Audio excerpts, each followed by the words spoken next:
Today, on the 24th day of November, post a update on my Facebook about Austin going back to Florida. Got stuck in juvenile detention last night. Got to stay the night with Jeffersonville's finest.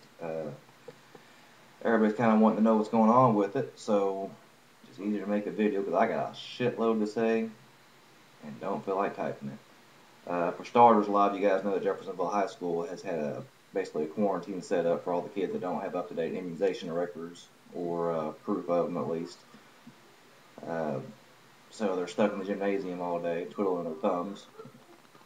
Kind of doesn't make any sense to me. I mean, if you're not up to date, send them home. What good's it going to do? Send them to school and not doing anything, just getting in trouble, which basically is what happened with Austin yesterday.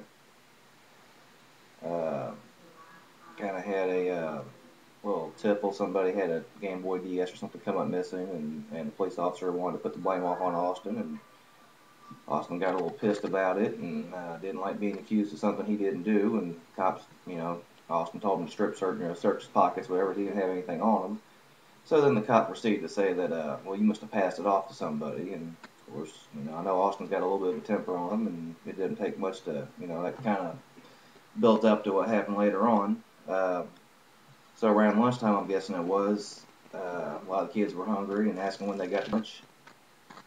And they wouldn't give him any answers, and he finally got to the point that he said he was going to lunch regardless, and the person who was kind of overseeing the whole deal there in the gym told him he wasn't going to lunch, he'd wait till it was their time to go, and he said, well, when's that going to be? And they just looked at him like he's crazy, so he said, I'm going anyway. Well, they called the little police officer dude that works up at the school, and he got involved, and I guess he tried to grab Austin's arm or something. Austin pulled his arm away from him, and cops snatched him up. And kind of what I caught on, I've got Austin's story on video. I might post that later.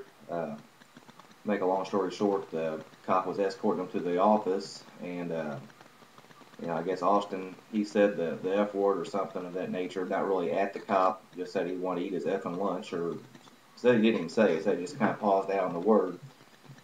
And the cop just basically decided to flex his powers. Let's mess with a 130-pound student and show him just how bad I am. And pinned him up against the wall, told him to get on his knees. And Austin's like, well, I can't really get on my knees when you pinning me up against the wall. So the officer proceeded to go ahead and kick his legs out from under him and got him to the ground. And got to the principal's office, and principal wouldn't take Austin's word for anything. He decided to take the word of the good officer of the law we've got here. And from that, I got phone calls. He was locked up in juvie. Called up there as soon as I got the phone call, and they stated that he wasn't going to go to court until Monday. Now, granted, this was Tuesday afternoon. Holiday, they said for the holiday, they had one more court thing today, and if he didn't make that it'd be Monday, and he probably wasn't going to be in on that court hearing. So, needless to say, 5 days in juvenile for some BS, which is basically what this is. I had a couple phone call lawyer, and got him in court today, got him out. I don't know why this thing's freezing up, but it is. But we got him in court today, and the lawyer is just talking with the DA in the chambers, and the lawyer and DA carrying back the conversation back and forth, and the DA's like, why is he here? Just can't believe this cop arrested him for such a petty situation. And so my lawyer, he told me it was BS also. He said there's no reason he should have been arrested for the situation that went down. I can understand suspension, something like that, but to arrest him, I'm not even going to talk about what I paid in lawyer fees to make sure he got out today. It's just ridiculous, and I haven't even seen what the court costs are yet. And when they did release him, the sheriff up there on duty today, he was more than apologetic.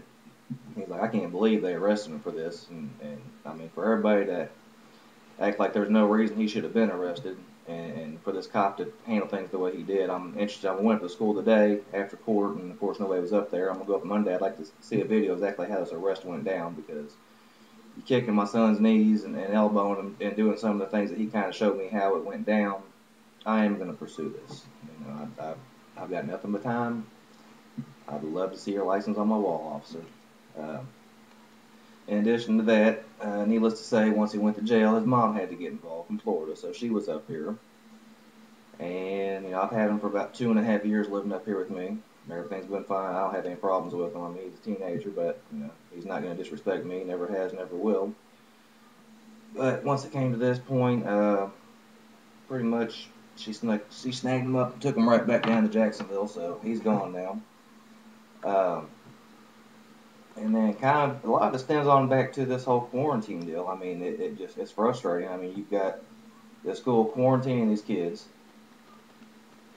Okay, now there's several kids that get off for medical reasons, religious relief. Yeah, except I'm stuttering now.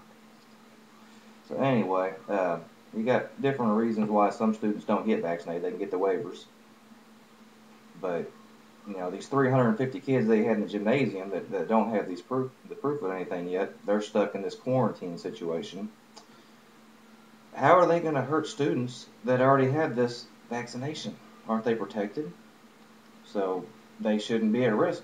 I mean, I'm a firm believer in the Constitution. I believe that we should have a right to vaccinate our kids as we feel fit, and a lot of parents just do what they're told to do and what seems to be right. And I'm not one of them. I like to research everything, and I haven't seen enough evidence that shows that these vaccinations are necessary. And it's my right as a U.S. citizen to waive that. And I'm definitely not just doing it just to be spiteful. I definitely researched everything, and there's a lot of stuff that goes in these vaccines that I'm not putting in my son. Sorry, I love my kids to death, and I'll do anything for them.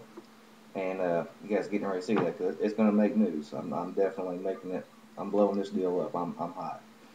But in addition, I mean, do the teachers have these vaccinations? Do the cooks at the school? Does the janitor? I know I don't. I know my lady don't. My other kids don't. So why is it that he needs it so bad, but nobody else around him does? I mean, it's just the hypocrisy of it is just ridiculous. It makes zero sense. And I know I'm missing a lot. I was going to make some notes and everything what I wanted to cover, but it's late. I got stuff to do for Thanksgiving tomorrow.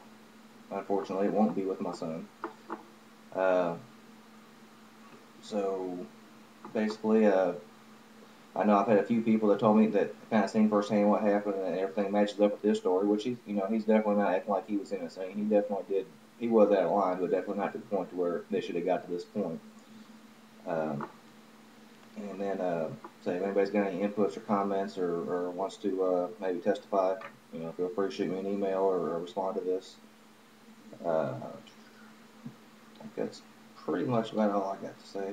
Well, I got a lot more to say. But I'll go ahead and end this video, and happy Thanksgiving, everybody. Peace. Have a good one.